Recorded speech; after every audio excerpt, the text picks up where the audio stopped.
halovati, iymon halovati. Salasun man kunna fihi wajada bihinna ta'mal iman. 3 ta sifat bor, deyaptilar Rasululloh sallallohu alayhi vasallam.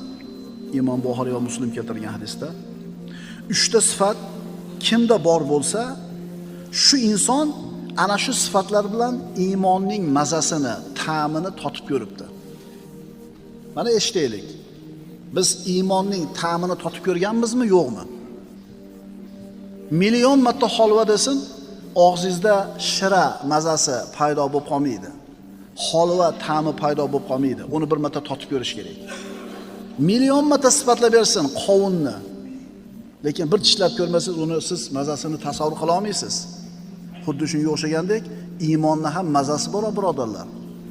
Lillahil matalul a'la. Iymonning ham ta'mi, mazasi bor. Rasululloh aytibdilar, kim totadi u ta'mni? 3 ta sifati bor bo'lsa. Haqiqiy iymonda shunday halovati bor, huzuri bor. Iymonning halovatini siz totib ko'rgan bo'lsangiz, sizga bu shunaqa quvvat beradiki, qahramonga aylanasiz.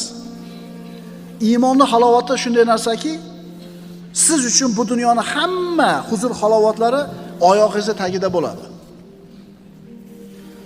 Naq $10,000 kechib yordi, qo'yli deydi. Siz uchun arzimagan narsa u. Harom. Bu qilgan tijoratingiz harom, undan topgan pulingiz harom deb aytdi domla. Eshitib turib, topilgan pulni kelib chiqishlik tarixini. $10,000 siz shunday berib olasiz bir ehson qatori. Siz uchun oddiy narsa aytdi-ku, agar siz iymonning halovatini totib ko'rgan bo'lsangiz, siz qahramon bo'lib qolasiz. Odamlari aqllari bavar qilmaydigan ishni osonlik bilan qiladigan bo'lasiz. Hubayb ibn Adi radhiyallohu anhu ni Makka mushriklar azoblagani tanimga olib chiqishdi Makkadan. Abu Sufyon ibn Harb osib qo'yib bu sahobani parcha-parcha qilib go'shtini kesar edi.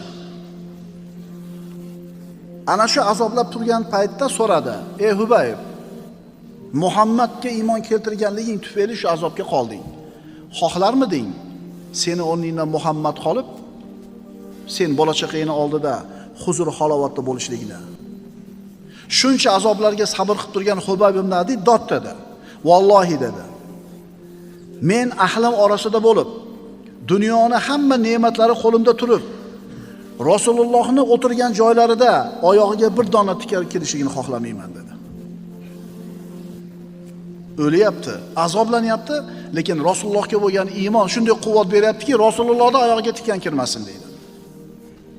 Abu Sufyon aytadi shunda: "Vallohi ma ra'aytu